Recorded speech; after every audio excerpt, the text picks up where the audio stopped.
코로나19 속에서도 여러분 건강한 모습으로 또 이렇게 만나게 돼서 너무 감사하고 반갑습니다. 여러분의 삶 가운데 하나님이 지키시고 인도하고 계심을 저는 믿습니다. 할렐루야. 우리가 보통 세계 역사를 나눌 때는 BC와 AD로 이렇게 나눕니다. 뭐 다 아시겠지만 BC는 Before Christ, 예수님 이전 시대라고 하는 의미의 약자입니다. 그리고 AD는 영어가 아닙니다. 히라보입니다. 안노 도미니 할 때 그 첫 자를 따서 AD로 나누는데 이걸 영어로 말하면 In the year of Lord 이렇게 돼. 영어가 안 되고 방언이 막 터지려고 해요. 그리스도 해, 예수님의 해라는 겁니다. 그러니까 AD는 예수님의 해, 신약 시대다. 우리는 어디에 살고 있어요? AD, 신약 시대에 살고 있는 사람들이다. 그래서 세계 역사는 BC, AD 이렇게 나눕니다. 그런데 요즘 BC와 AD는 또 다른 말이라는 거 여러분 TV를 통해 들은 분들도 있을 텐데요. 요즘 AD는 Before 코로나입니다. Before 코로나, 그러니까 코로나 이전. 그리고 AD는 After disease, 질병 이후. 그렇게 AD, BC를 나누더라고요. 그러니까 현재 우리가 2020년 6월 20일 어제죠. 오후 5시 20분 상황을 보면 전 세계 확진자가 877만 6,121명입니다. 1000만이 다 돼가죠. 그리고 사망자가 46만 2,878명. 엄청나게 많은 사람들이 이 코로나로 인하여 죽음을 맞이했습니다. 전 세계 치사율은 5.2%. 그러니까 100명 중에 5명이 죽는 거죠, 거의. 이 코로나가 지금 214개국에 전염이 전파되어 있다고 기록되어 있습니다. 이 사실은 코로나 현황판이라고 홈페이지에 들어가 보시면 매 시간 업로드가 되어가지고 새로운 정보를 볼 수가 있습니다. 그리고 우리나라는 어제 기준 12,373명이 확진자입니다. 그리고 사망자가 280명. 치사율은 2.26%. 전 세계 치사율의 절반 정도밖에 안 되죠. 우리나라는 상당히 관리를 지금 잘하고 있다고 봐지는 겁니다. 조금 더 살펴보니까 교회 관련 확진자가 239명이더라고요. 교회를 통해서 전파되고 확진자의 수가 239명. 이거 전체 확진자 수의 프로테이지를 따지면 2.1% 정도 됩니다. 근데 얼마 전에 이태원의 클럽 한 군데 확진자는 255명이니까 2.3% 정도 되거든요. 한번 객관적으로 따져보면 보통 우리가 8만 한 7천 개 정도 교회가 있습니다. 그리고 성도 수는 최소 800만 명, 또 많게는 1000만 명이라고 하는데 이 중에 239명, 그리고 이태원 클럽 한 군데서의 확진이 255명이니까 교회가 관리를 잘하고 있다는 겁니까? 안 하고 있다는 겁니까? 예, 참 잘하고 있다는 겁니다. 전체적인 객관적인 수치를 따져도.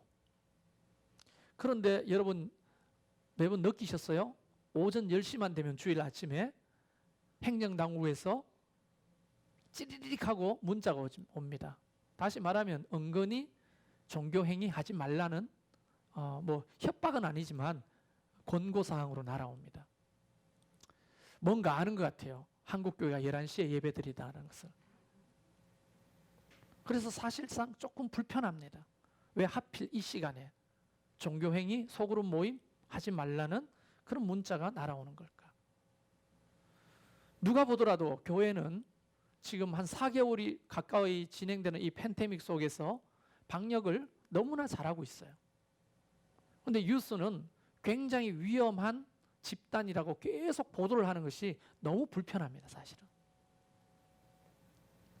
어쨌든 이런 상황 속에서 많은 사회학자들, 그리고 교회 관련 신학자들 또는 교회 성장 연구소에서 이야기하는 내용들은 after disease, 그러니까 질병 이후에 팬데믹 이후를 준비해야 된다고 계속 경고하고 있어요. 변할 게 뭐가 있지? 다 똑같지. 뭐 팬데믹 막 코로나만 사라지면 다 똑같지. 이렇게 생각하는데 아니라는 겁니다. 우리 신앙과 또 우리 교회도, 그리고 여러분이 소속되어 있는 목장도 AD를 준비해야 합니다. 그것을 굉장히 강하게 느껴요, 저는. 개인적으로도. 뭔가 준비를 해야 되겠구나.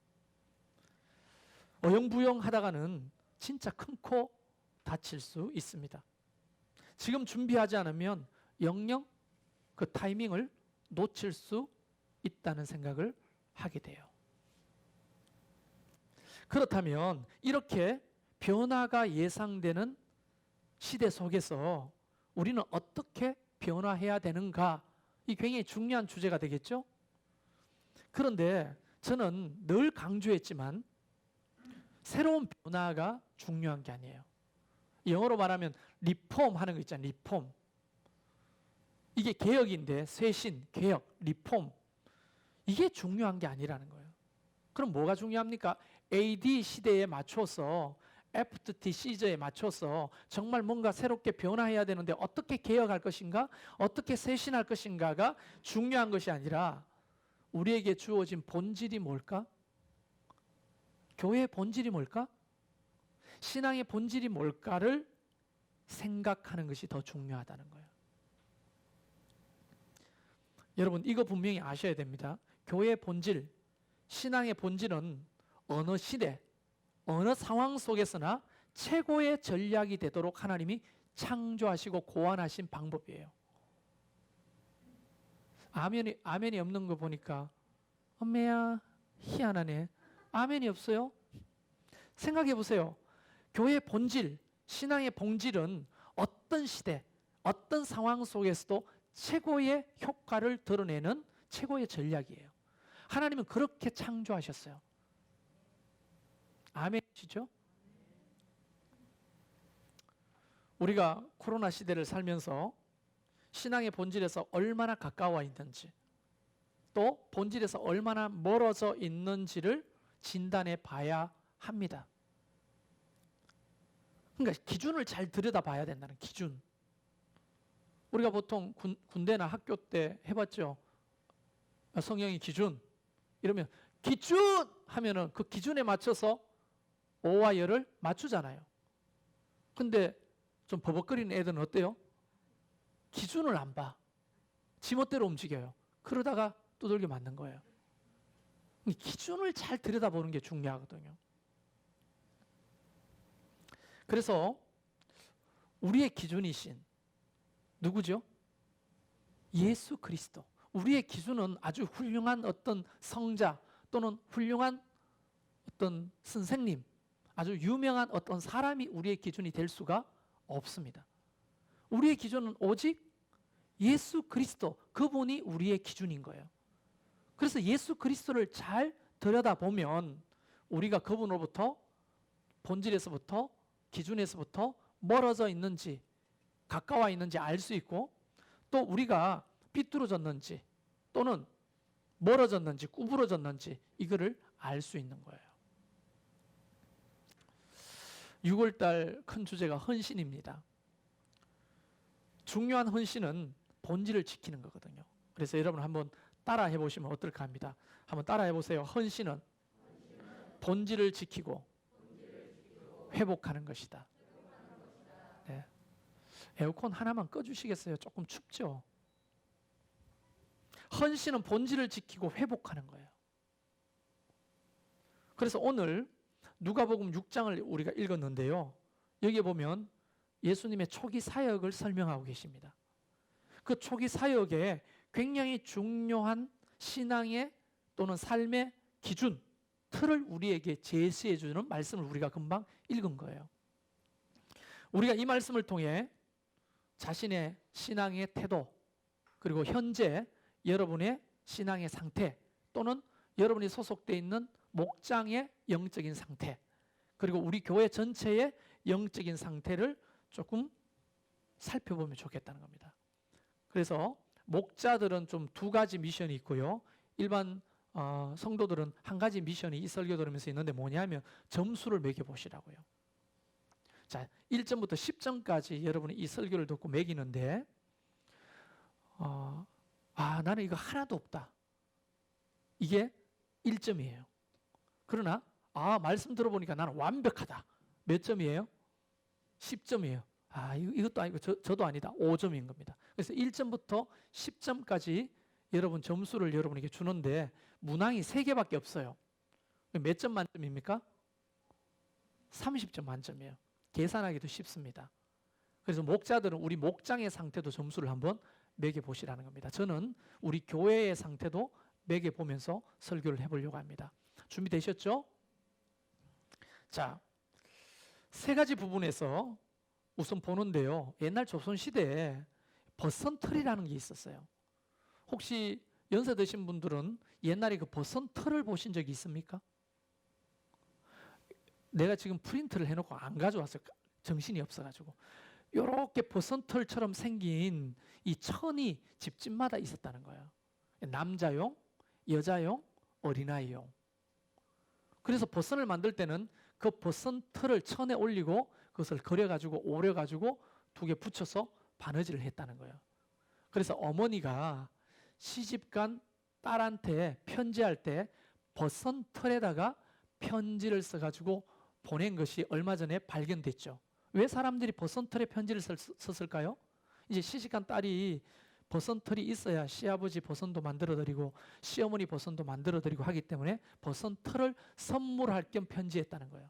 그래서 집집마다 예전에는 뭐가 있었다고? 버선틀이 있었는데 이걸 잃어버리면 이런 일도 있었대요. 아이고 아무개야 버선틀 좀 빌려줘. 이러면 곱게 접어놓은 버선틀을 빌려주면 거기에 맞춰서 버선을 만들곤 했다는 거예요. 집집마다 다 버선틀이 있었대요. 우리는 지금 예수 그리스도가 우리의 버선틀입니다. 그것을 맞춰봄으로 우리가 제대로 가고 있는지 신앙을 지키는지 알아보자는 취지인 겁니다. 지금부터 시작하려고 하는데 준비됐습니까? 자, 3가지입니다. 첫 번째는 12절 말씀에 보니까 이때 예수께서 기도하시러 산으로 가사 밤이 새도록 하나님께 기도하시고. 예수님은 공생의 첫 시작을 뭐로 시작하셨죠? 40일 동안 광야에서 금식 기도함으로 공생애를 시작하신 분이죠. 그리고 십자가에 달려 죽기 이전에 마지막으로 겟세마네에서 하신 게 뭐죠? 땀이 피가 되도록 기도하신 기도의 삶이었어요. 그러니까 주님은 처음과 끝을 기도했고 중간에는 기도 안 하셨냐? 아니죠.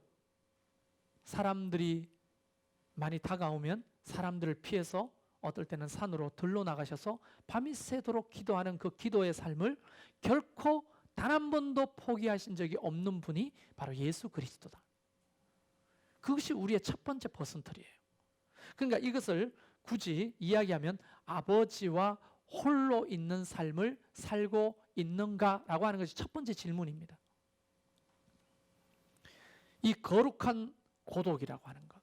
성경에 하나님이 칭찬했던 사람들은 대부분 다 이 하나님 아버지와 홀로 있는 삶을 살았을까요? 안 살았을까요? 엄매야 이거 오늘 왜 이러죠? 살았죠. 왜냐하면 시편 16편 8절 다윗이 이런 고백을 한 적이 있습니다. 내가 여호와를 항상 내 앞에 모심이요 그가 내 우편에 계심으로 내가 요동치 아니하리로다. 이러므로 내 마음이 기쁘고 내 영혼도 즐거워하며 내 육체도 안전히 거하리로다. 여러분, 이 말씀 속에서, 이 코로나 속에서 안전하려면 어떻게 돼요? 주님을 날마다 내 앞에 모시는 삶, 아버지 앞에 홀로 있는 삶을 절대 포기해서는 안 되는 거예요. 근데 많은 경우에 이 코로나가 도리어 코로나를 너무 두려워한 나머지 하나님을 두려워하는 마음이 없어져요. 우리가 예수님께서 설교하신 내용 중에 마태복음 10장 28절에 이런 말씀을 하신 거 기억납니까? 몸은 죽여도 영혼을 능히 죽이지 못하는 자들을 두려워하지 말고 오직 몸과 영혼을 능히 지옥에 멸할 수 있는 일을 두려워하라. 우리는 지금 뭘 두려워하고 있는 것입니까? 물론 코로나 바이러스가 두려운 이유는 내가까지 걸리는 건 두렵지 않다. 그런데 나 때문에 우리의 가족이나 이웃들에게 민폐를 끼칠까 봐 두렵다. 이것은 우리가 가지고 있어야 될 마음이 맞아요.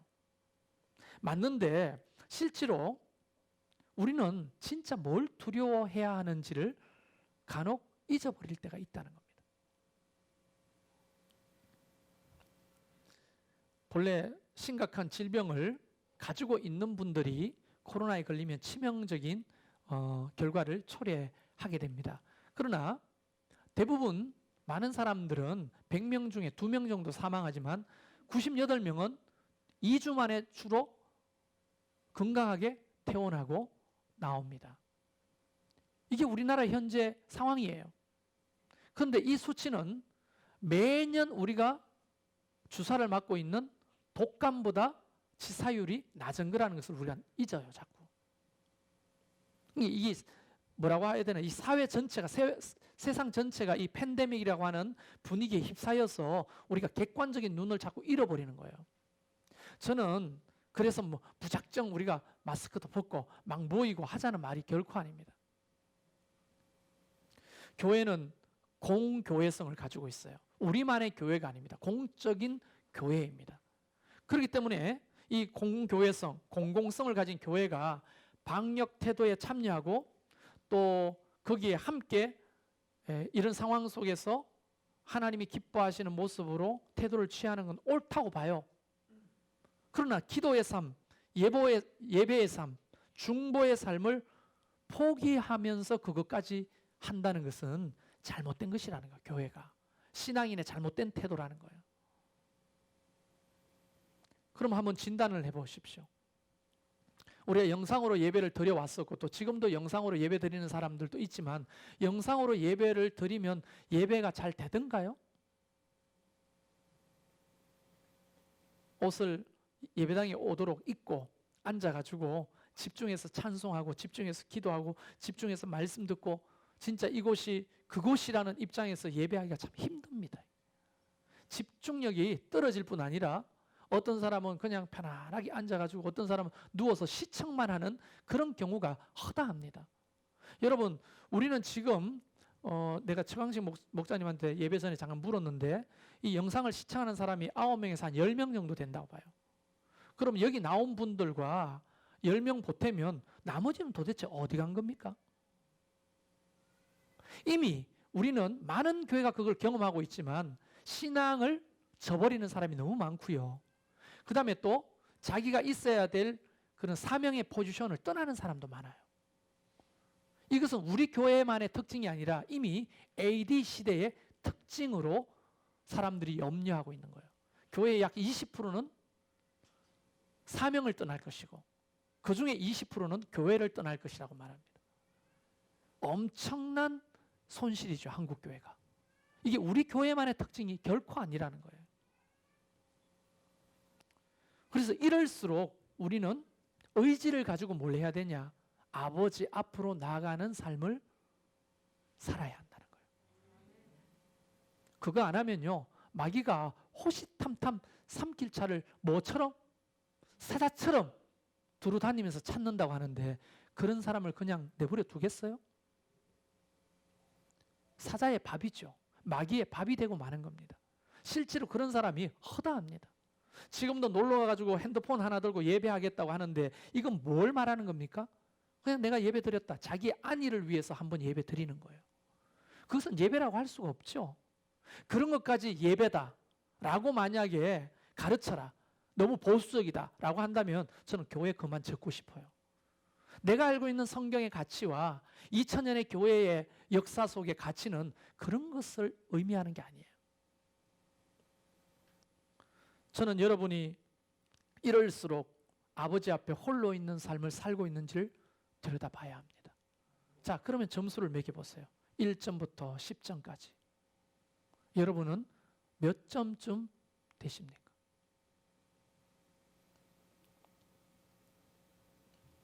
두 번째, 13절 말씀을 보면 발금에 제자들을 부르사 그 중에 12를 택하여 사도라 칭하셨으니 하면서 12명 제자의 이름이 나옵니다. 여러분, 사회적 거리 중요합니다. 사회적 거리 굉장히 중요합니다. 그러나 정서적인 거리도 굉장히 중요합니다. 사회적 거리는 멀어지면 멀어질수록 좋지만 정서적인 거리는 가까우면 가까울수록 중요하죠. 그런데 많은 사람들이 어떻게 합니까? 사회적 거리를 지키면서 정서적 거리도 그냥 멀어져 버리는 거예요. 그러면 어떻게 되느냐? 공동체가 와야 됩니다. 공동체가 깨지는 거예요. 예수 그리스도께서 홀로 하나님과 대면하는 이 기도의 삶을 적극적으로 사신 분이라면 두 번째는 공동체를 이루고 그 공동체 안에서 사역하신 분이라는 겁니다. 근데 의문이 생겨요. 예수님은 창조주 하나님이신데 혼자서도 이 모든 일을 충분히 감당할 수 있고 인간의 도움이 전혀 필요 없는 분 아니겠습니까? 그런데도 불구하고 예수님은 혼자 사역하기를 내려놓으시고 함께 하시기로 결정하셨다는 겁니다. 그 말은 우리 인간에게는 커뮤니티, 이 공동체가 너무나 중요하다는 거예요. 이 공동체라고 하는 것은 한 공간, 한 집단에 소속되어 있는 것이 아니라 책임지는 관계 속에 있는 것을 공동체라고 하는 거죠.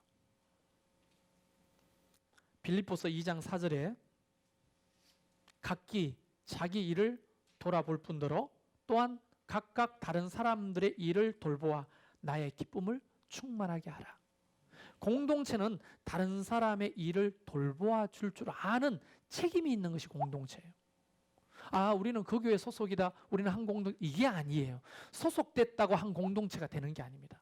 책임 있는 관계가 돼야 되는 거예요.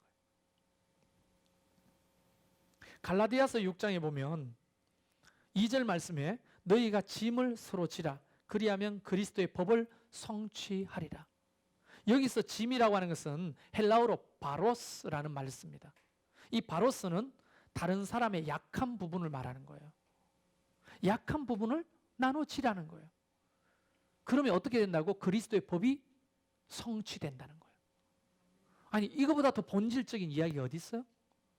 그런데 끊임없이 이 팬데믹 속에서는 뭘 강조하냐면 사회적 거리를 강조합니다. 이거 해야 돼요. 맞아요.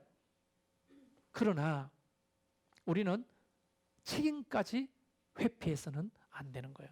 그 책임이 사회적 거리를 두는 것만 책임이 아니라는 거예요. 보세요. 우리는 견딜만 한데 도저히 외로움에 견딜 수 없는 그런 사람들 우리 주변에 얼마나 많습니까? 내 관심이 필요하고 문자나 전화가 필요한 사람들이 얼마나 많아요? 그 사람들에 대해서 이 교회가, 목자가, 목녀가, 목부가 책임지지 않는다면 우리는 그저 정서적으로도 그냥 사회적 거리를 너무 멀어지는 거예요. 예수님은 그 상황 속에서도 제자들과 함께하는 삶을 사셨습니다. 그리고 그들을 가르치고 그들을 인도하고 그들을 먹이고 치는 이 목양의 삶을 포기하지 않았다는 거예요. 제가 지난주에 이 지역에 목사님들 목장 모임이 나갔습니다. 최대성 목사님 부부와 제가, 그러니까 세 커플, 저희까지 네 커플, 5커플의 목사 가정이 모였어요. 각각 교회에서 지금 이 팬데믹 속에서 어떻게 신앙생활을 하고 있는지를 이야기하다가 제가 조만간에 여러분에게 한번 우리가 찾아가든지 그분을 초청하고 싶은데 연곡 소망교회라고 있습니다. 저 포천 백운계곡 쪽에 작은 시골 교회입니다. 거기에 목회하시는 목사님이 물어봤어요. 최고 고령자 목자가 몇 살이냐니 84세 목자 나이가. 목부는 87세. 어떻게 하느냐? 팬데믹 속에서도 매일 모이고 매일 기도하고, 까짓건 뭐 팬데믹 걸리면 죽지 뭐, 코로나 걸리면 죽지 뭐 하고 그 영혼들, 자기 목혼들 포기하지 않는 거예요. 지금 딱 정수희 집사님이 우리 목자 되시는 거예요. 저런 분이 목자 목료를 하신다니까. 그래서 이번에 뭐 TV에 나오려고 인터뷰까지 하셨다더라고요. 오셔가지고. 가장 고령의 목자 목료라는 거예요. 시골에서. 그런 걸 비하면 그들이 끝까지 80세가 넘는 고령인데도 불구하고 자기들에게 맡겨진 그 영혼들을 끝까지 포기하지 않으려고 하는 그 마음을 하나님 얼마나 귀하게 여기시겠냐는 거예요. 우리는 이 코로나 때문에 핑계가 좋잖아요. 알아서 살겠지. 그리고 제가 선교사님하고 통화하면서 이런 말을 했어요. 무소식이 희소식이라고. 무소식이 희소식이죠. 그런데 그 말을 갖다 붙일 때가 있고 안 갖다 붙여야 될 때가 있는데, 우리는 무소식이 희소식이다. 서로 연락도 안 하고 알아서 살겠지 뭐, 연락 없으니까 잘 있겠지 뭐, 이러고 내버려 두면 안 된다는 거예요, 목자들이. 그리고 서로 간에 가정교회 정신은 사람을 전도하고 제자 삼는 것 아닙니까? 이게 멈춰지면 끝인 겁니다. 제자들 속에는 베드로, 시몬, 안드레 같은 좀 열정적인 사람이 있었던가 하면, 그들이 가장 혐오하는 세리 마태 같은 사람도 있었어요. 그리고 가룟 유다와 같이 두 마음을 품은 자도 있었습니다. 공동체는 내 입맛대로 고르는 게 아니거든요. 나와 저 다른 사람들과도 함께 어울려서 서로 책임지고 서로 기도하고 서로 짐을 지는 공동체가 되는 것. 예수님은 그 삶을 이어가셨다는 거예요. 3년 내내. 여러분, 예수님은 다 아시는 분 아닙니까?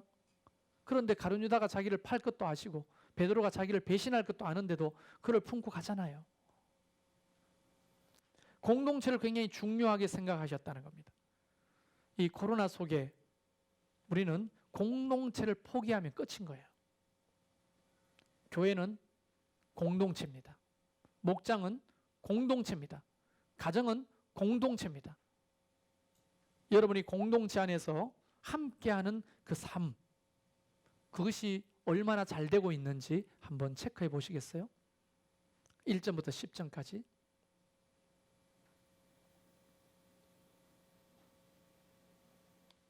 제가 가만히 있는 건 한번 생각해 보시라는 거예요. 자, 앞에 첫 번째, 하나님과 홀로 있는 삶 점수 매기셨고, 그 다음에 이제 공동체 속에서 책임 있는 관계 속에 있는지 없는지, 나만 그저 안전하게 사회적 거리를 두고 살면 그게 그리스도의 본이 된다고 생각하지만, 성경은 예수님을 통해서 우리에게 말하는 거예요. 어떤 경우에도 그 공동체를 포기하지 않았습니다. 이게 예수님의 버선털이에요. 마지막 세 번째, 17절부터 보면 예수께서 그들과 함께 내려오사 평지에 서시니 그 제자들의 많은 무리와 예수의 말씀도 듣고 병 고침을 받으려고 유대 사방과 예루살렘과 두로와 시돈의 해안으로부터 온 많은 백성도 있더라. 더러운 귀신에게 고난받는 자들도 고침을 받은지라. 이게 뭐냐면 미니스트리, 사역을 하셨다는 거예요. 세상을 향한 긍휼을 가지고 계셨다. 이렇게 정리할 수가 있죠. 자, 성령의 능력은 아버지와 홀로 있는 삶을 통해 공급받습니다. 그래서 성령을 받았어. 성령을 안 주실 리가 없어요, 기도하는 사람에게. 그러니까 성령을 경험하지 못한 사람은 변명의 여지가 없어. 기도 안 하면 성령을 경험할 수가 없습니다. 구원은 믿음으로 받고 성령은 기도로 받는 거예요. 기도하는 사람은 성령을 받는데, 성령의 능력은 어떻게 드러날까요? 두 가지로 드러나요. 복음을 전하는 것. 성령을 받으면 영혼 구원에 대한 열망이 절제시킬 수가 없어요. 다시 말하면 죽어가는 영혼에 대한 긍휼이 생긴다는 거예요. 자, 성령을 받으면 첫 번째 현상이 뭐냐? 죽어가는 영혼에 대한 긍휼이 생겨요. 두 번째가 뭐냐? 그들의 삶의 결핍을 보는 긍휼이 생겨요. 불쌍해요, 그 사람이. 그래서 어떻게 합니까? 사랑으로 섬기게 되는 거예요. 이게 예수님의 사역의 방향입니다. 우리는 고린도전서 13장을 통해 사랑장에 굉장히 큰 가치를 합니다. 거기에 이런 말씀이 있죠. 1절과 2절에 보세요. 내가 사람의 방언과 천사의 말을 할지라도 사랑이 없으면 소리나는 구리와 울리는 괭과리가 되고, 내가 예언하는 능력이 있어 모든 비밀과 모든 지식을 알고 산을 옮길 만한 모든 믿음이 있을지라도 사랑이 없으면 내가 아무것도 아니요. 다시 말하면 예수님은 그 공동체와 더불어 어디를 향해 가셨냐면 세상을 향해 가셨다는 거예요. 그 세상은 어떤 곳이냐? 귀신이 지배하는 곳, 병과 환난과 고난이 가득한 곳, 다시 말하면 불쌍한 죽어가는 영혼과 불쌍한 사람들이 살아가는 그곳으로 내려가셨다는 겁니다. 그러니까 성경에 보면 이렇게 돼 있죠. 그들과 함께 내려오사 평지에 서시니. 내려왔다라고 하는 것은 다른 말로 말하면 인카네이션이잖아요. 인카네이션, 성육신. 주님은 언제나 하늘 보좌를 버리고 이 땅에 내려오셨고, 그는 홀로 궁궐에 사는 것이 아니라 평지, 소시민들, 가난하고 힘든 사람이 사는 그 평지로 언제나 내려오시는 삶을 살았다는 거예요. 그러니까 우리 교회가, 우리 목장이, 우리 개개인의 삶이 예수님이 가셨던 그 방향성을 가지고 긍휼을 가지지 않으면 아무것도 아닌 거예요.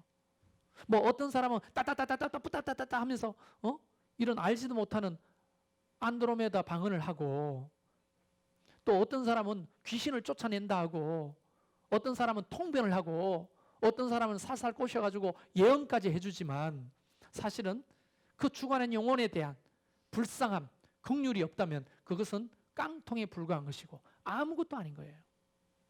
목사도 아니고 장로도 아니고 권사도 아닌 겁니다. 어떤 직분자도 아닌 겁니다. 그거는. 긍휼이 있어야 하는 거예요. 예수님이 하셨던 것은 끊임없이 그들 가운데로 내려가시는 삶, 그들과 함께 평지에 서서 그들을 고치시는 이 힐링 사역을 하셨다는 겁니다. 우리는 어떤가요? 세상을 향해 긍휼을 가지고 있나요? 그래서 우리는 그 목자 모임에서, 목장 모임에서 그런 격려를 해주시더라고요. 코로나 속에서 굉장히 많은 일을 했지 않아요? 그 교회가 많이 했죠. 아마 모르긴 몰라도 다른 교회와 비교할 수는 없어도 우리 교회 사이즈와 우리 교회 힘으로는 붙이도록 열심히 하셨어요.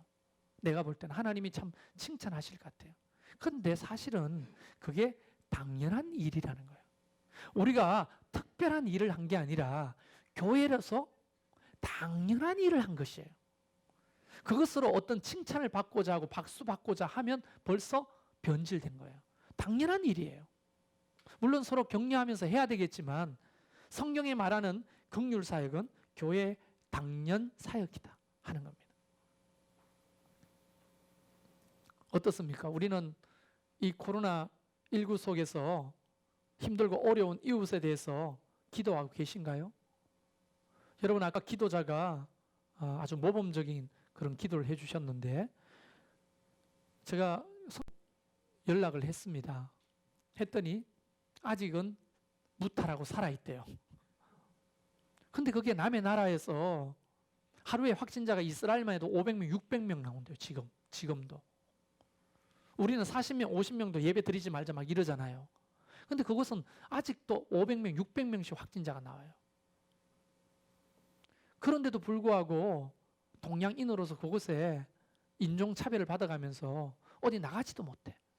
겨우 나갈 수 있는 것이 식료품 사러 가는 게 전부예요. 그곳에서 견디고 있는 선교사들에 대한 긍휼함이 있어야 하는 거 아닙니까?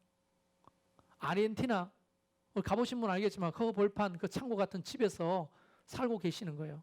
그런데도 불구하고 너무 감동되는 게 뭐냐면 가난한 사람들 돌보고 왔다는 거예요, 지금.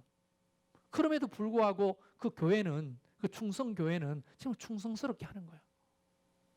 그런 걸 보면 우리가 좀 배워야 되는 거죠. 교회가 사회적 거리 책임도 져야 되지만 반대로 가난하고 힘들고 어려운 사람을 향해서 긍휼을 베풀고 또 그들을 위해 중보하는 사역을 포기한다면 우리는 벗은 틀에서 많이 벗어났어.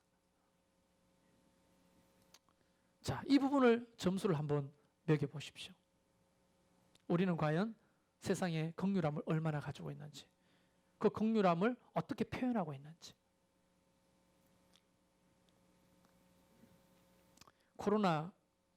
코로나19가 지나가면 after disease, 그 질병 이후의 삶은 완전히 많이 바뀐다고 말하고 있습니다.